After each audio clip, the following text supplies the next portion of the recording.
Donc sans plus tarder, nous allons écouter notre message du jour qui a pour thème libérer la procréation.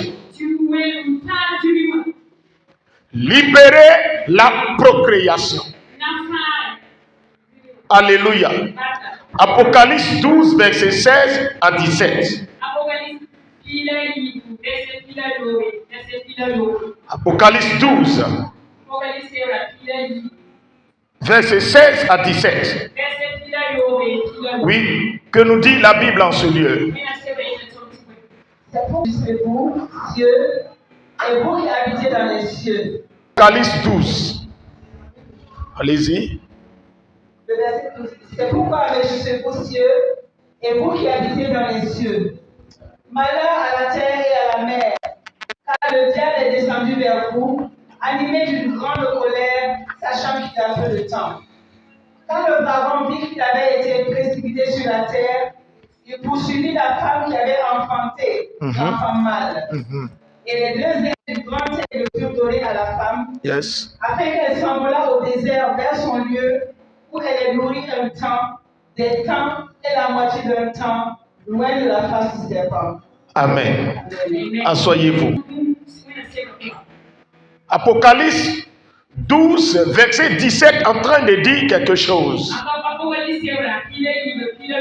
Il dit, comme le dragon sait qu'il a été vaincu, et il n'a plus de place dans le royaume de Dieu, il s'est mis en colère.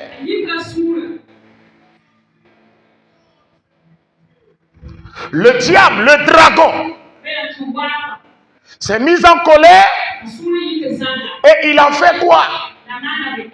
Il a persécuté la femme qui voulait enfanter. La femme qui voulait donner naissance à un enfant. Donner naissance à un garçon. Et la Bible dit que le dragon attendait à ce que si l'enfant est enfanté, il l'avalera. Quand la femme va enfanter son enfant, lui, le dragon, allait manger quoi? L'enfant.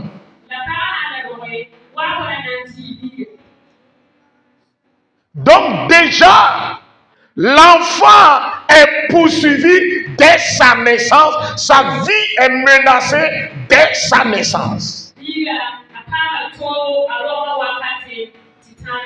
Pourquoi le terme libérer la procréation? Que signifie la procréation? La procréation est l'action de procréer. Que signifie procréer? Procréer veut dire enfanter, donner vie,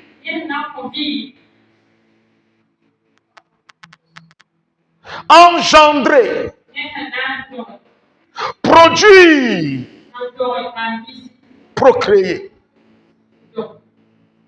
Donc quand il s'agit de la femme, on ne parle pas d'engendrer, mais on parle d'enfanter, de donner vie. Mais quand il s'agit de l'homme, on dit engendrer. Est-ce que ce que je viens de dire est biblique? Quand nous allons prendre Genèse chapitre 4, versets 1er et 2,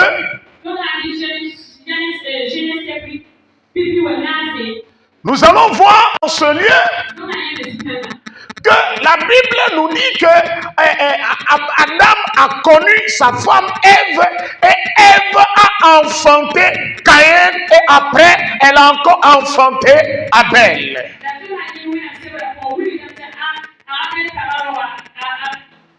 Donc si nous allons remplacer le verbe enfanter là-bas, nous pouvons dire Ève a procréé Caïn, Ève a procréé Abel.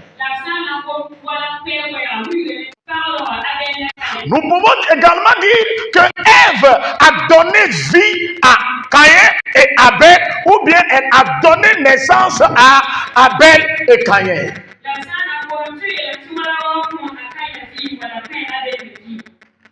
Alléluia. Oh, alléluia. C'est très important de connaître ces choses. Mais quand nous allons remonter encore dans Genèse chapitre 5 au verset 3, la Bible nous dit Adam engendra un fils à sa ressemblance, selon son image, et il lui donna le nom Seth.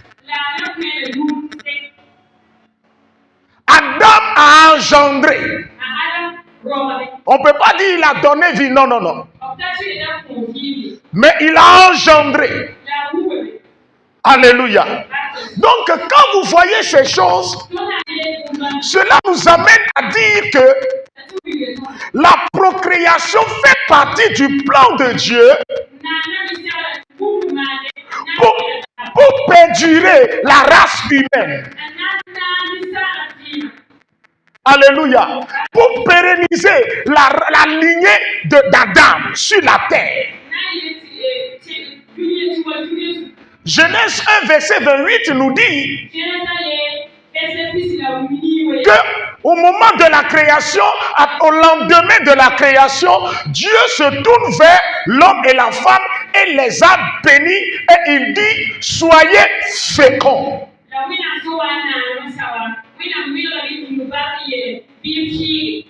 Multipliez-vous, remplissez la terre. Comment ils vont se multiplier? Comment ils vont remplir la terre? Ils ne peuvent pas remplir et se multiplier sans la procréer, sans se procréer. Alléluia. Donc Adam, c'est ça, vous allez voir que la procréation a commencé, la multiplication a commencé, et la Bible nous dit que Adam a connu sa femme. Donc dans la procréation, il y a quoi? Le terme, la postérité, la progéniture.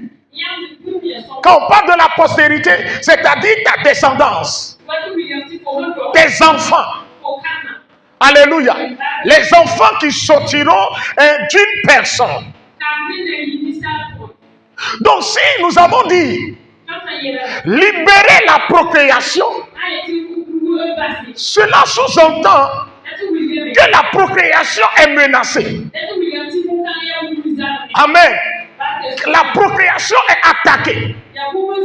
Nos enfants sont attaqués. La vie des enfants est attaquée, est menacée, est influencée. Comme vient nous le dire l'Apocalypse 12. Donc depuis la naissance, depuis le commencement, l'ennemi ne veut pas que le plan de Dieu se réalise. Donc il sait que s'il laisse les enfants en paix, à travers eux, le plan de Dieu va s'accomplir. Raison pour laquelle le diable a attaqué les enfants. Si tu es parent, si tu es chrétien, et tu sais que toi aussi tu es appelé à perdurer ta lignée, ta famille, tu dois faire quoi? Tu dois prier et veiller, prier pour libérer la vie de tes enfants de la main de l'ennemi, de la main du serpent géant, de la main du dragon. Amen. Oh, amen. Oh, alléluia. Je viens, j'arrive. Dis à ton prochain, ne rate pas ce programme.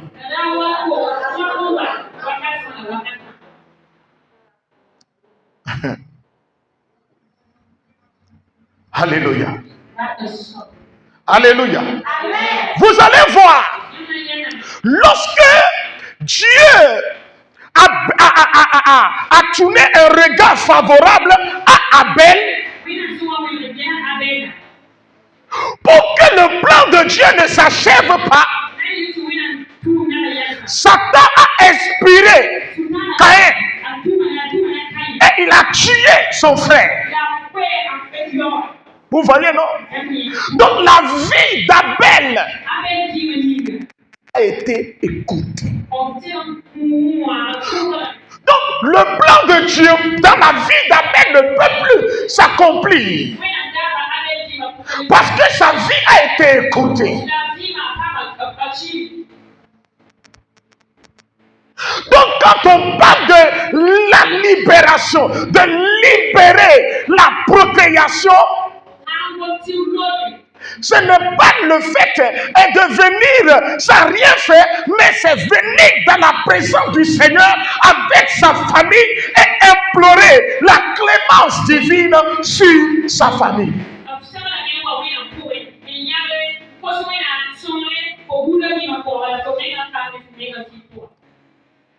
Ton enfant est attaqué, est persécuté par un démon, un dragon, mais tu ne le sais pas. Tu n'as pas encore pris conscience de cette situation.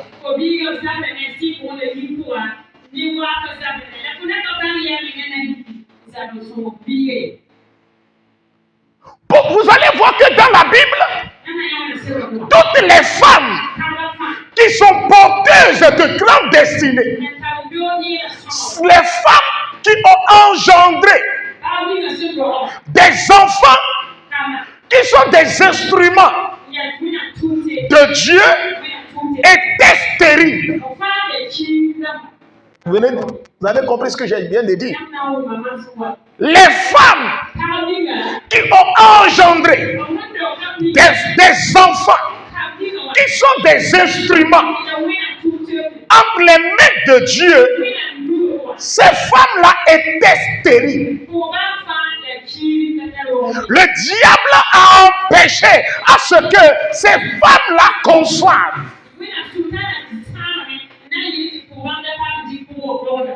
Sarah était stérile jusqu'à 80 ans. Si Dieu n'a pas intervenu, Sarah n'allait pas accoucher Isaac, qui est le choisi, l'élu de Dieu, qui est l'enfant de la promesse. Donc dans les entrailles de Sarah, il y a un enfant. Alléluia. Un enfant qui est l'enfant de la promesse. Donc le diable a déjà vu cela et il a rendu stérile.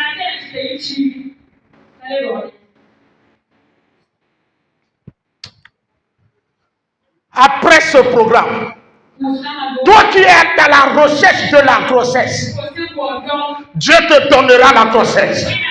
Dieu te donnera un enfant. Donne-moi un bon amen. Dis-moi amen. Ton enfant qui est la vie de ton enfant qui est perturbée, menacée, attaquée ce soir dans ces 3 programmes, dans ces 3 jours, l'Esprit de Dieu va délivrer ton enfant de la main de la sorcellerie, de la main de vaudou, de la main des fétiches, de la main des sorciers, de la main des occultistes, de la main des francs-maçons.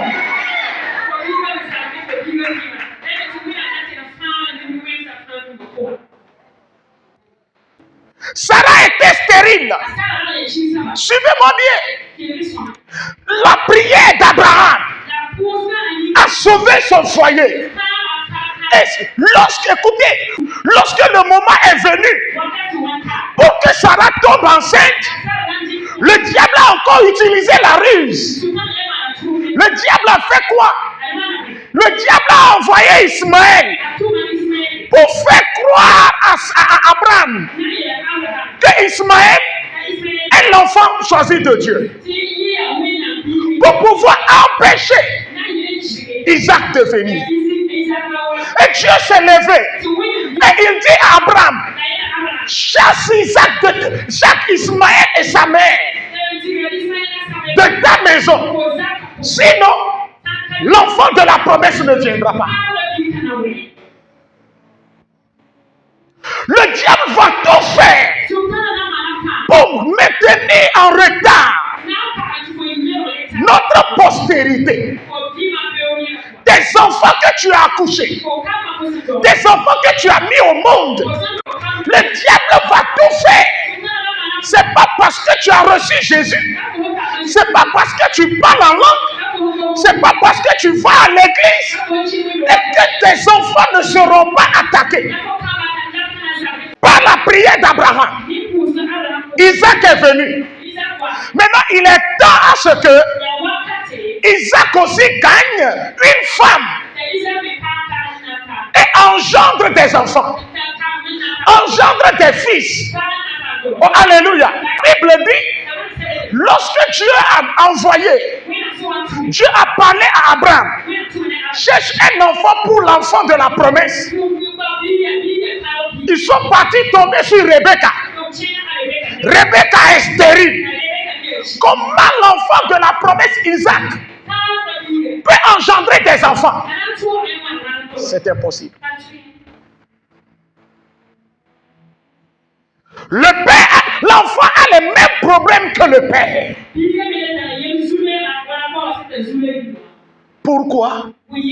Parce que c'est une lignée choisie de Dieu. Ne jouez pas avec la vie de vos enfants. Chrétien, ne joue pas avec ta propre vie.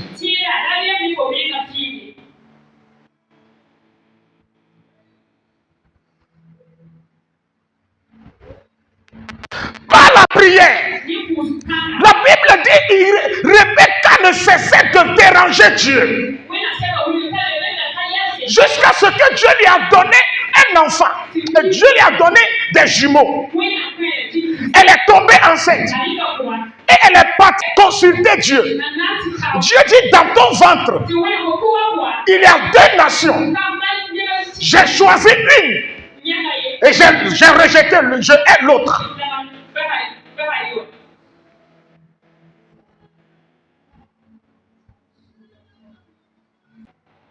Quand vous dites, vous les enfants de Dieu, vous devez vous réveiller.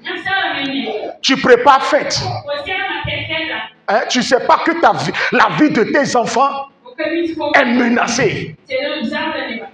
Les enfants périront. Tes enfants vont mourir dans cette période de fête. Certains seront empoisonnés. Des ministres, ceux qui deviendront ministres seront empoisonnés à travers la nourriture, à travers l'alcool, à travers le manger. C'est pourquoi toi, maman, toi, parent, tu dois te réveiller. Tu dois prier pour libérer ta descendance, pour libérer ta famille, pour libérer l'avenir de tes enfants de la main de l'ennemi.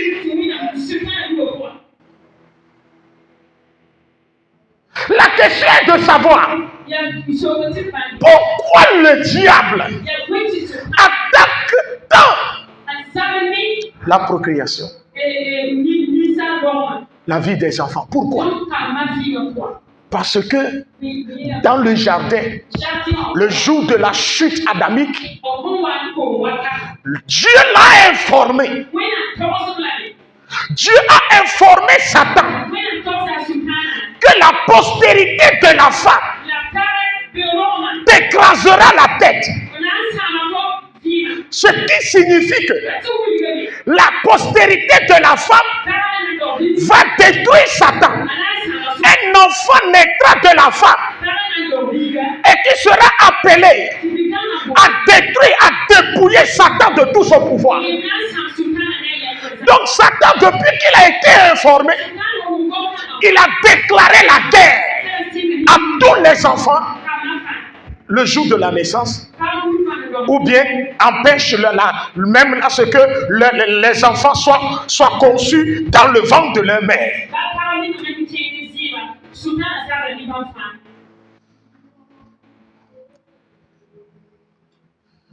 Anna était stérile. Elle cherchait la face de Dieu. Et elle disait, Seigneur, non, Seigneur, tu ne m'as pas créé. Je ne suis pas sorti du ventre de ma mère en qualité de femme stérile. Éternel, fais quelque chose dans ma vie. Délivre mes entrailles. Jusqu'à ce qu'elle ne cessait de prier. Jusqu'à ce que ses entrailles ont été bénies. Et, suivez bien. Quel enfant est né d'Anne? Le prophète. Un véritable prophète. Que Dieu a pu utiliser puissamment. Même dans sa mort. Aussi, ce prophète la prophétise depuis le séjour de la mort. C'est cet enfant-là, le diable voulait empêcher à ce qu'il vienne dans le monde. Mais Anne a prié et arraché la destinée de Samuel de la main de l'ennemi. Maman, prie pour arracher la destinée de tes enfants de la main du diable. Prie. Si tu es stérile, ce n'est pas le plan de Dieu. Non. La stérilité ne vient pas de Dieu.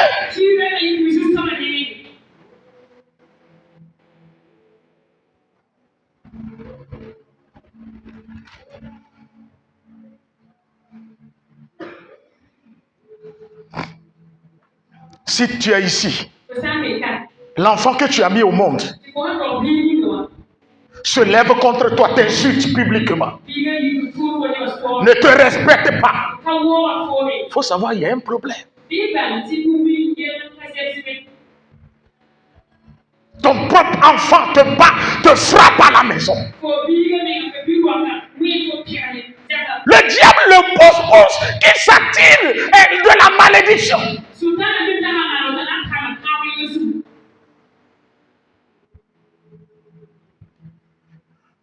Mais ce soir, Dieu va délivrer la vie des enfants. Les enfants seront délivrés ce soir au nom de Jésus-Christ. Crois au Seigneur Jésus. Dis-moi Amen. Je dis, dis-moi un bon Amen. L'Esprit de Dieu fera un grand miracle ce soir.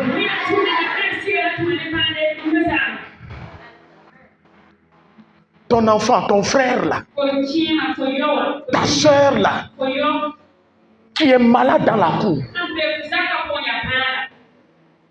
qu'on a rendu malade, elle n'a jamais eu de joie, elle n'est jamais heureuse. Ton frère là n'est jamais heureux. Depuis qu'il est venu dans le monde, sa vie n'est que douleur, sa vie n'est que souffrance. Si ce n'est pas la maladie, c'est la prison. Si ce n'est pas la prison, c'est la persécution. Si ce n'est pas la persécution, c'est la trahison. Si ce n'est pas la trahison, c'est la honte. Et actuellement, il est découragé de la vie. Et il attend seulement la mort. Et lui-même, il prie Dieu pour qu'il meure. Il dit, Seigneur, je suis fatigué de vivre. Que la mort vienne me chercher. C'est le plan de l'ennemi. Nous devons prier et arracher notre destinée. Arracher notre avenir de la main du diable. Ce soir, il a échoué. Est-ce que tu peux dire à ton frère, le diable a échoué. Le dragon a échoué. Il y a des choses que vous devez comprendre. Ne soyez pas seulement des religieux, des chrétiens de dimanche. Non! Si tu veux fêter le dimanche, fête dans l'esprit avec tes enfants.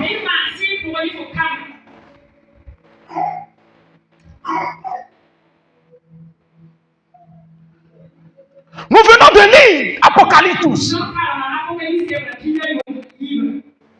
Le diable dit comme il a été vaincu. Il était en colère. Et il a déclaré la guerre à tous les enfants. Il attend ce que, si l'enfant est né, qu'il le mange. Toi ici, là, l'avenir de ton enfant se trouve dans le ventre d'un démon. Le travail de ton enfant, la santé de ton enfant est avalée le jour où l'enfant est venu au monde.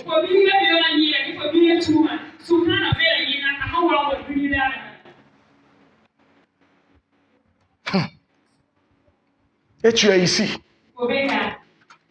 Tu attends jusqu'à ce que dimanche tu viens à l'église, tu dis tu chantes, et toi-même tu ne vois pas que quelque chose ne va pas. Tu analyses ta vie, quelque chose ne va pas.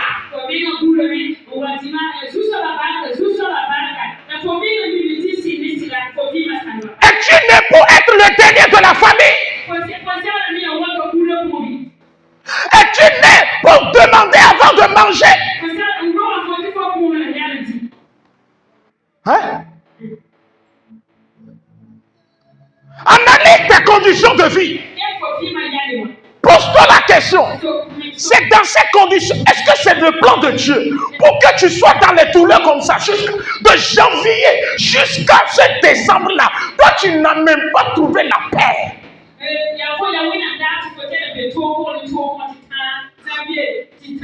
Trouves-tu cela normal en tant qu'enfant de Dieu?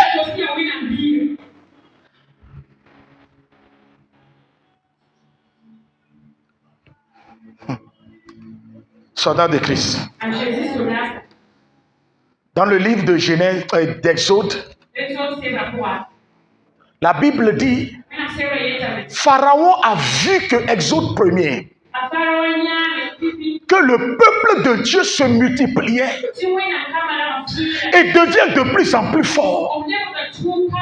Donc il a fait sortir un décret de tuer tous les enfants de moins de 2 ans, de les exterminer tous. Vous voyez? Dans l'Ancien Testament, à cause de la multiplication, pour empêcher la multiplication, pour empêcher l'arrivée de Moïse, le roi Pharaon a tué tous les enfants qui ont 2 ans.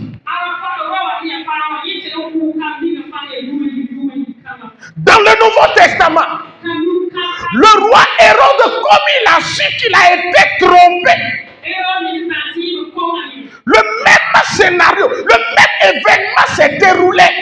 Le même événement s'est déroulé dans le Nouveau Testament et le roi Hérode a fait tuer tous les enfants de 2 ans.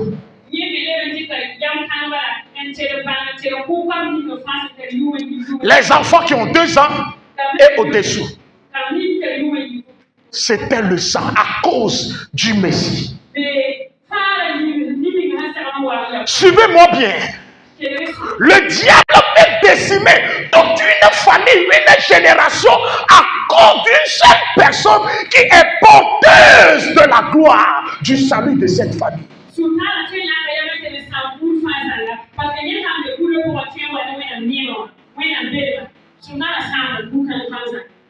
Si le diable voit qu'il ne peut pas toucher directement la personne qui est le sauveur de la famille, s'il voit qu'il ne peut pas la toucher directement, la détruire directement, il est capable de vous éliminer un à un dans la famille.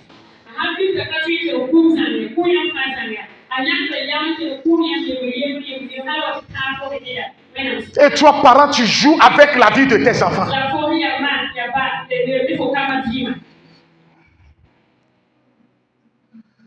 Ta fille a 14 ans et elle commence par avoir des relations sexuelles et tu l'acclames. ton enfant à 16 ans commence pas à avoir des copines et tu l'acclames.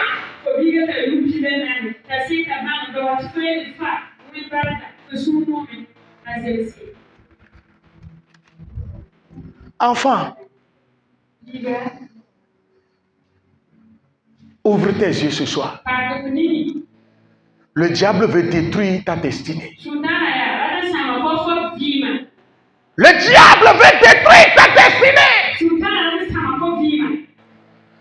Et maintenant dans le monde, ce que l'ennemi fait, ils utilisent les smartphones, les réseaux sociaux, les médias pour détruire l'avenir des enfants de Dieu. Pour pouvoir... Oh my God.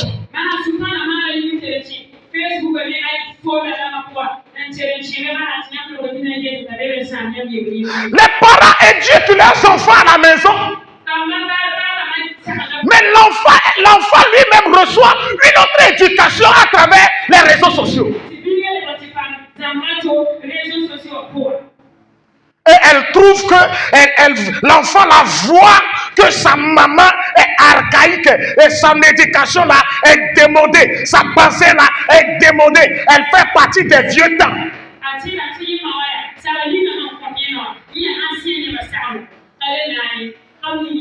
Attention.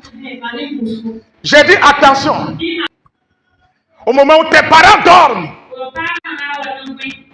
ton enfant, ta fille est devenue quoi? TikTokeuse.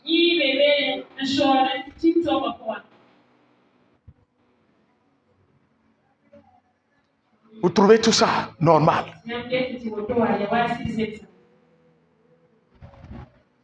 Vous trouvez tout ça normal? Tout ça pour détruire la couche juvénile. Pour détruire l'avenir des enfants. Regarde une fille qui est brillante à l'école et elle tombe enceinte. Son avenir est détruit.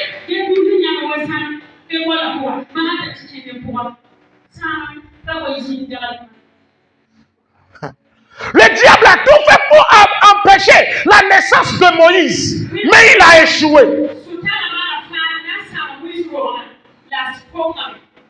Il a tout fait pour empêcher la naissance de Samuel. Il a échoué.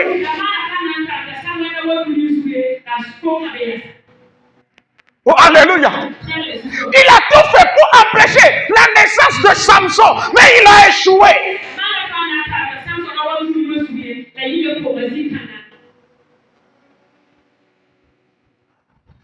Dis-moi amen. J'ai dit dis-moi amen.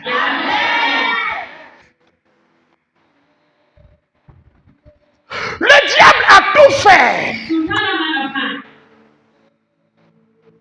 pour que Jean le Baptiste ne vienne pas au monde, car sa maman Élisabeth était stérile.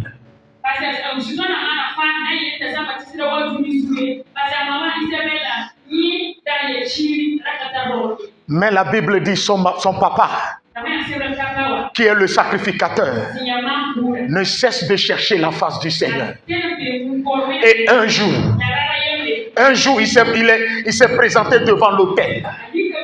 L'autel du parfum, l'autel du sacrifice. Et l'ange de l'Éternel l'appela. À pareil moment, ta femme Élisabeth donnera naissance à un enfant. Oh my God.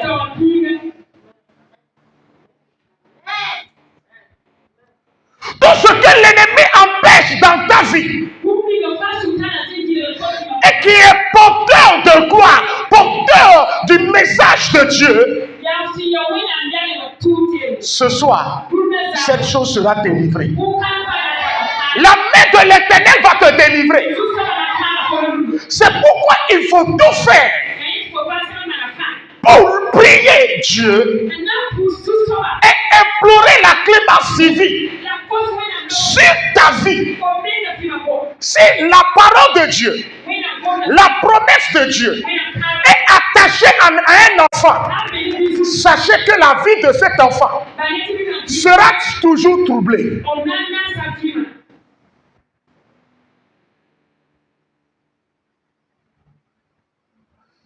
Adam avait Dieu dans le jardin. Mais lorsqu'il a mis au monde, il a donné naissance à ses enfants. La Bible nous dit quoi? Que les hommes Abel et Caïn aussi ont commencé par adorer Dieu.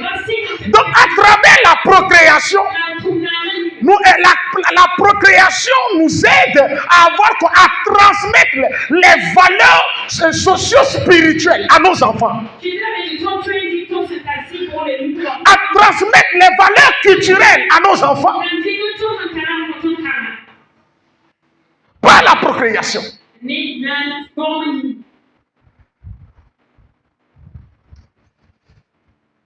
Dans le jardin, c'était le serpent qui a attaqué Adam et Ève. Mais les enfants de la femme, la postérité de la femme, est attaquée par quoi? Un dragon. Parce que le diable sait que c'est cette postérité qui va lui écraser la tête. Donc le serpent s'est métamorphosé pour avoir plus de pouvoir, pour avoir plus de puissance, pour pouvoir détruire, combattre l'enfant, la postérité de la femme. Donc toi, enfant qui est ici, toi, maman qui est ici, toi, papa qui est ici, jeune homme, jeune fille, le démon qui a combattu nos parents était de petite taille. Mais toi là, ce démon a changé de forme. Le démon qui a rendu la vie difficile à tes parents. Ce démon a pris d'autres formes. Et il te combat. Donc tu dois être vraiment en Jésus-Christ pour pouvoir se tenir devant ce démon.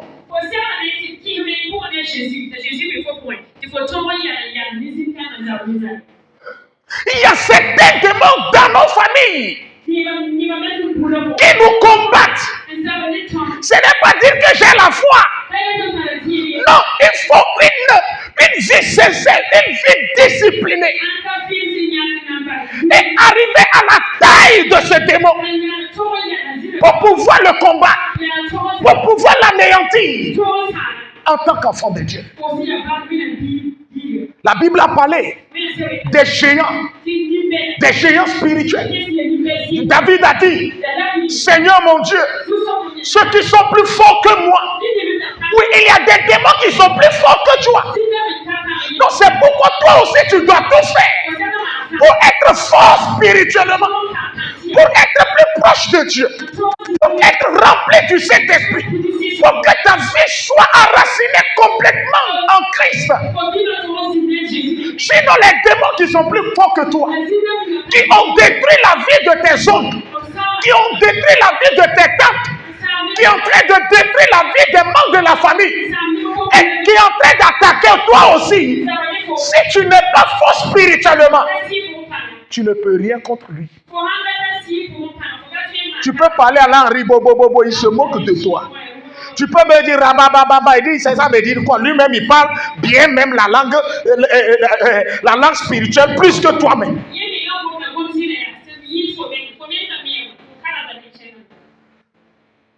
Si tu n'es pas un chrétien sérieux, tu n'es pas un chrétien qui a connu la repentance authentique, il y a certains démons, tu ne peux pas les combattre.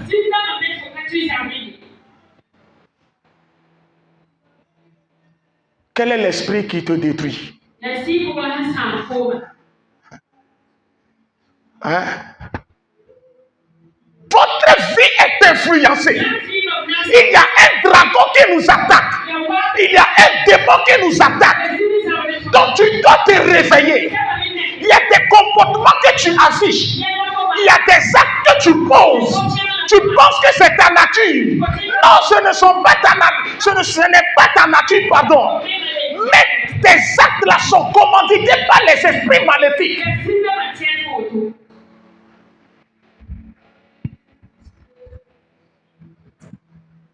Si tu es dans cette condition, que l'Esprit de Dieu te délivre. Tu vas dire, ce qui est arrivé à mes parents ne m'arrivera pas.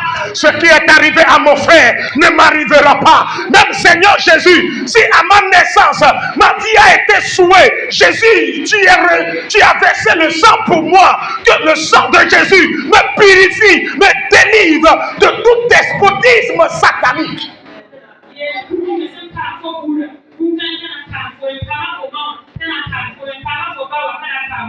Ce sont les esprits de famille qui te poussent à ne pas prendre ta vie au sérieux. Ce sont les esprits de famille qui te poussent à vivre dans la distraction. Regarde comment tu es distrait. Regarde comment tu es une personne sans vision.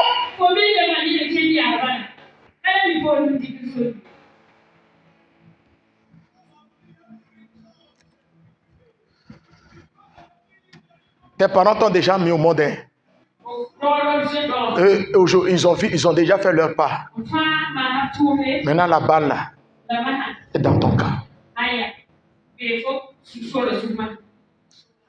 Si tu es papa ici, tes enfants ne sont pas encore matures. Fais tout pour les aider.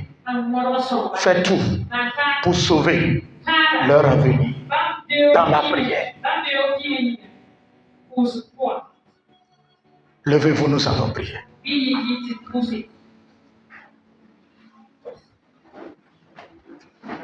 Tu vas prier. Je ne sais pas quel esprit qui attaque ta vie.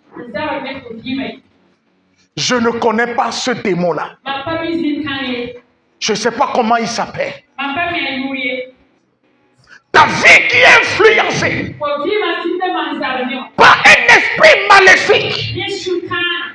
Ta vie qui est tourmentée, tant tourmentée. Ta vie qui est tant bouleversée. Ah, ce soir, que l'Éternel fasse quelque chose. La maladie dont tu souffres, la stérilité dont tu souffres, les difficultés que tu traverses, si ces difficultés sont provoquées par les démons, ce soir que l'Éternel fasse un miracle dans ta vie. Que Dieu te délivre ce soir. Que la main de l'Éternel intervienne pour te délivrer, toi et ta maison. Lève la voix et prie le Seigneur.